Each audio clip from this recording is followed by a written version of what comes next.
नमस्कार। आज हमारे सामने 2025 के लिए भारत की पर्यावरण और पारिस्थितिकी रिपोर्ट के कुछ बहुत दिलचस्प दस्तावेज हैं। और जब मैंने इन्हें पहली बार पढ़ा तो मुझे दो अलग अलग कहानियां नजर आईं। एक कहानी वो है जो अंतर्राष्ट्रीय मंचों पर और सरकारी रिपोर्टों में दिखती है, शानदार आंकड़े, बेहतरीन रैंकिंग और भविष्य की तकनीक। और एक दूसरी कहानी है जो जमीन पर हमारे जंगलों के अंदर चल रही है, जहां कुछ बहुत ही चिंताजनक बातें हो रही हैं। ये एक बेहतरीन नजरिया है क्योंकि ये रिपोर्ट सच में एक विरोधाभास पेश करती है। एक तरफ हम ग्रीनहाउस गैस उत्सर्जन कम कर रहे हैं, बाघों के लिए नए घर बना रहे हैं, और दूसरी तरफ हमारा एक सबसे महत्वपूर्ण जानवर हाथी खामोशी से खत्म हो रहा है। तो आज की हमारी कोशिश यही होगी कि इन दोनों कहानियों को एक साथ रखकर देखें और समझें कि भारत के पर्यावरण की असली तस्वीर क्या है। बिल्कुल। तो चलिए पहली कहानी से शुरू करते हैं, वो शानदार रिपोर्ट कार्ड जो भारत दुनिया को दिखा रहा है। रिपोर्ट की शुरुआत ही कुछ चौंकाने वाले आंकड़ों से होती है। ग्रीन हाउस गैस उत्सर्जन में लगभग 8% की कमी। सुनने में तो ये एक बहुत बड़ी जीत लगती है। हाँ, 7.93% की कमी कोई छोटी बात नहीं है, खासकर एक विकासशील अर्थव्यवस्था के लिए। लेकिन यहाँ एक सवाल पूछना जरूरी है, जैसा कि पर्यावरण विशेषज्ञ हमेशा पूछते हैं। ये कमी आई कहाँ से? क्या ये हमारी नीतियों का नतीजा है, जैसे कि हमने सोलर और विंड एनर्जी पर जोर दिया है? या फिर इसका संबंध वैश्विक आर्थिक गतिविधियों से है, जहां शायद औद्योगिक उत्पादन थोड़ा धीमा रहा हो? असली परीक्षा तो तब होगी जब अर्थव्यवस्था पूरी रफ्तार से चलेगी। क्या तब भी हम इन आंकड़ों को बनाए रख पाते हैं? मतलब ये आंकड़े शायद पूरी कहानी नहीं बताते हैं। और इसी कहानी में एक और बड़ा आंकड़ा है। देश का कुल वन क्षेत्र अब 25.7% हो गया है। हम दुनिया में चौथे स्थान पर हैं। ये तो जबरदस्त खबर है। यकीनन। और ये हमें उस वैश्विक माहौल में एक मजबूत खिलाड़ी बनाता है जहां जलवायु परिवर्तन को लेकर काफी खींचतान चल रही है। सोचिए, एक तरफ जनवरी 2025 में अमेरिका आधिकारिक तौर पर पेरिस जलवायु समझौते से बाहर हो गया। हाँ। लेकिन दुनिया रुकी नहीं।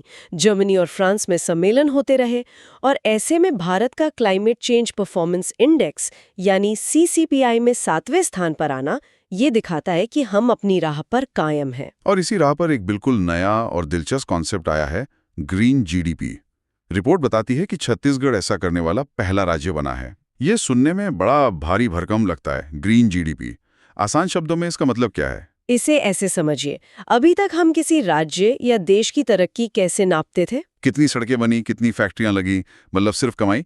बिल्कुल। ग्रीन GDP कहता है कि इस कमाई में से पर्यावरण को हुए नुकसान की लागत को घटाओ। अगर आपने एक जंगल काटकर फैक्ट्री लगाई, तो फैक्ट्री से हुई कमाई को देखो, लेकिन साथ में जंगल के कटने से जो नुकसान हुआ, साफ हवा का, पानी का, लकड़ी का, उसे भी हिसाब में लो। वाह! मतलब अब राज्य की तरक्की सिर्फ सड़कों और फैक्ट्रियों से नहीं, बल्कि उसके जंगलों और नदियों की सेहत से भी नापी जाएगी।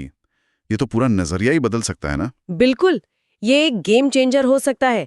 सोचिए, अगर किसी जंगल को काटने से GDP को 100 करोड़ का नुकसान होता हो, तो सरकारें ऐसा करने से पहले 2 बार सोचेंगी। ये पर्यावरण को एक आर्थिक मूल्य देता है, जो अब तक सिर्फ एक अच्छी बात या नैतिक जिम्मेदारी मानी जाती थी। और उत्तराखंड का आइसलैंड के साथ कार्बन न्यूट्रलिटी पर समझौता करना भी इसी दिशा में एक कदम है। तो ये तो हुई बड़े पैमाने की बात, जो दिल्ली या जेनेवा में तय होती है।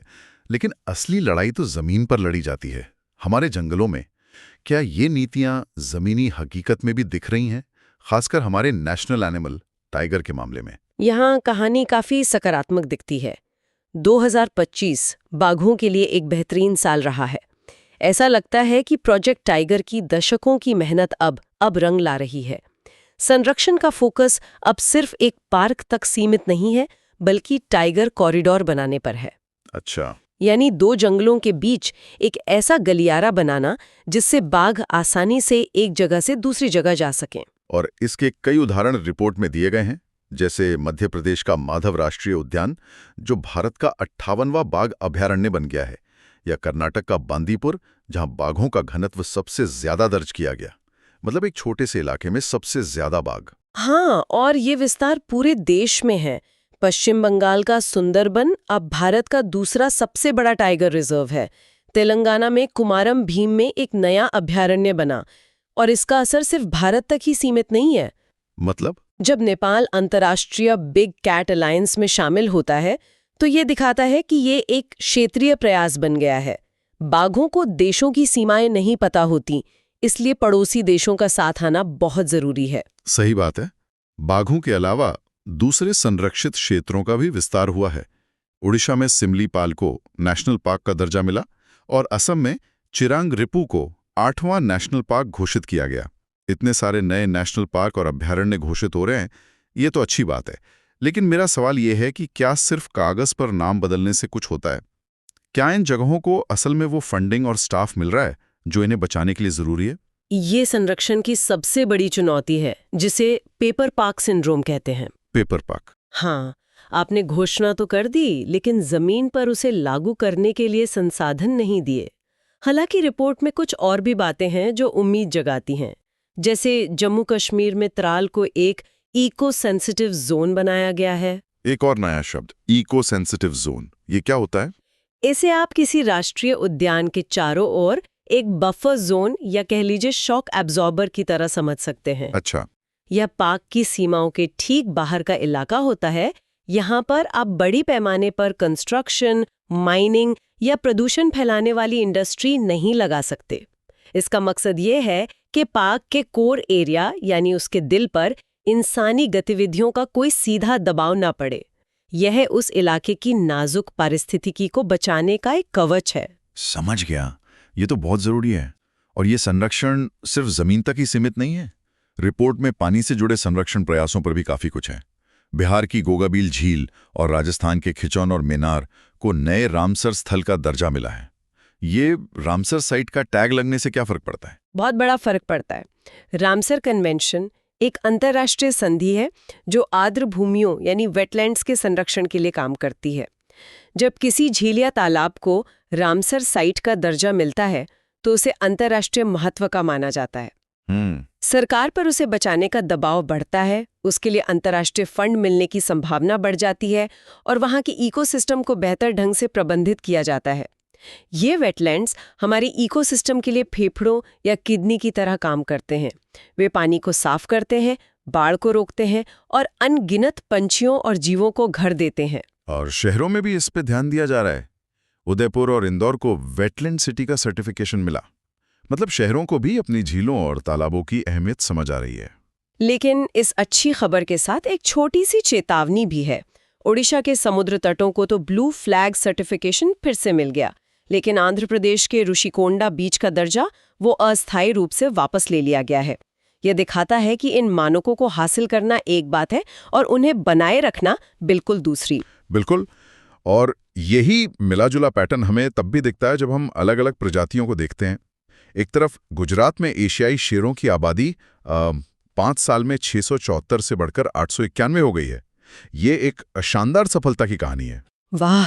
इसी तरह पश्चिम बंगाल में एक सींग वाले गैंडों की संख्या 400 के करीब पहुंच गई है। ये वाकई शानदार खबरें हैं, दशकों की मेहनत का नतीजा। लेकिन शेरों और गैंडों की इस सफलता के बीच रिपोर्ट में एक ऐसा आंकड़ा है जो सब कुछ फीका कर देता है। और वो आंकड़ा यह है कि पूरे भारत में जंगली हाथियों की आबादी में 25% की गिरावट आई है।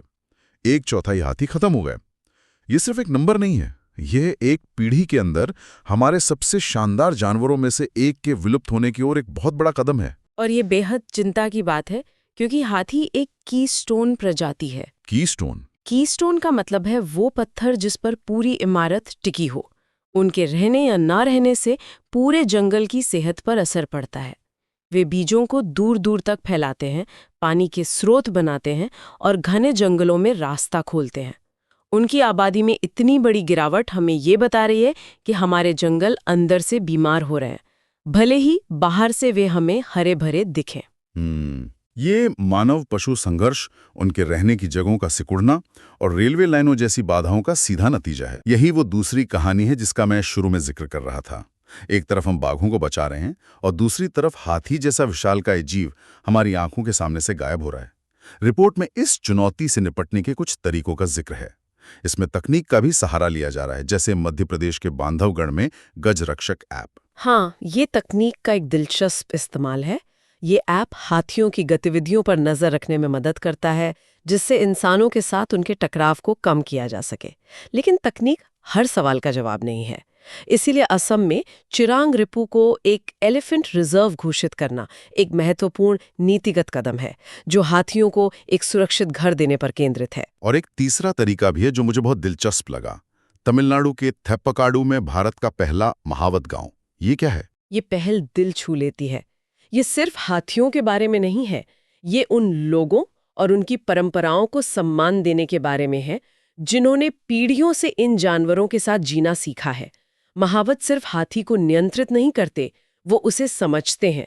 इस गांव को बनाकर सरकार ने उस पारंपरिक ज्ञान को मान्यता दी है। यह हमें याद दिलाता है कि संरक्षण में सिर्फ विज्ञान नहीं, इंसानियत और स्थानीय समुदायों का साथ भी जरूरी है। मतलब तकनीक, नीति और परंपरा तीनों को साथ लेकर चलने की कोशिश हो रही है। और इन चुनौतियों के बीच रिपोर्ट में कुछ ऐसी खबरें भी हैं जो हैरान कर देती हैं। 2025 में हमारे वैज्ञानिकों ने नई नई प्रजातियां भी खोजी हैं। केरल में मीठे पानी के केकड़े, कर्नाटक में एक नई जंपिंग स्पाइडर और अरुणाचल प्रदेश में तो पेंगोलियन की एक नई प्रजाति और एक नई तितली भी मिली है। कमाल है ना। एक तरफ हम बड़ी प्रजातियों को खोने के कगार पर हैं और दूसरी तरफ हमारे वैज्ञानिक रोज कुछ नया खोज रहे हैं।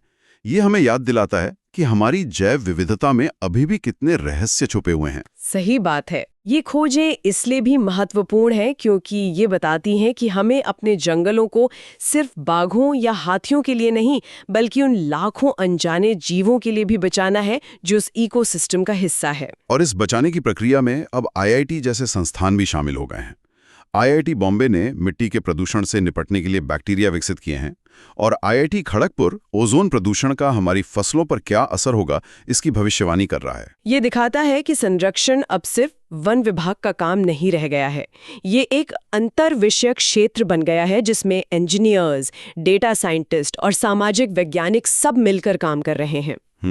विशाखापट्टनम में भारत के पहले ग्रीन हाइड्रोजन हब का शिलान्यास भी इसी भविष्य की सोच का प्रतीक है। और डिजिटल उपकरण जमीनी स्तर पर भी मदद कर रहे हैं। कोच्चि में व्यास ऐप से मछलियों की गिनती हो रही है।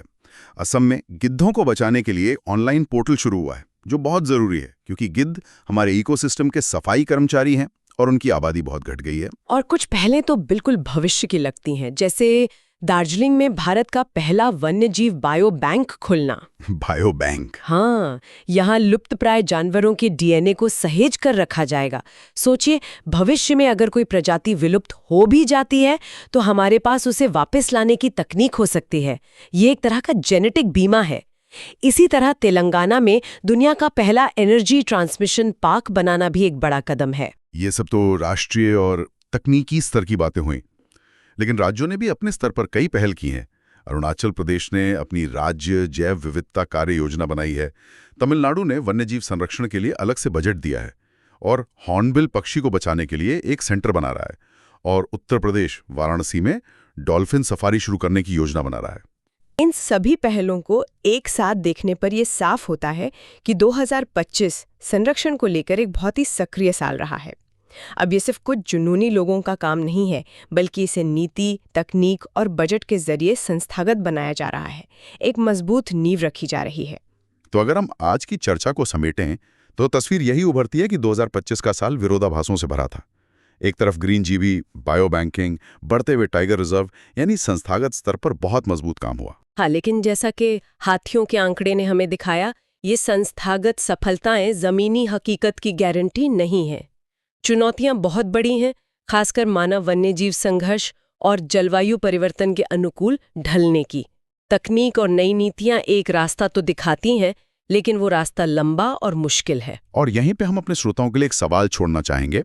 हमने देखा कि एक तरफ गजरक्षक जैसे हाईटेक ऐप और DNA को संरक्षित करने वाले बायो बैंक बन रहे हैं, और दूसरी तरफ हाथी जैसा हमारा विरासत पशु, जिसके साथ हमारी संस्कृति और परंपराएं जुड़ी हैं, उसकी आबादी तेजी से घट रही है।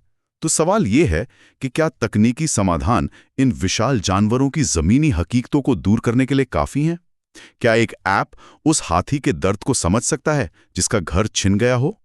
या फिर हमें तकनीक और महावत गांव जैसे पारंपरिक जमीनी संरक्षण प्रयासों के बीच एक बेहतर संतुलन खोजने की जरूरत है? क्लैरिटी सर्कल समझोगे तो चमकोगे।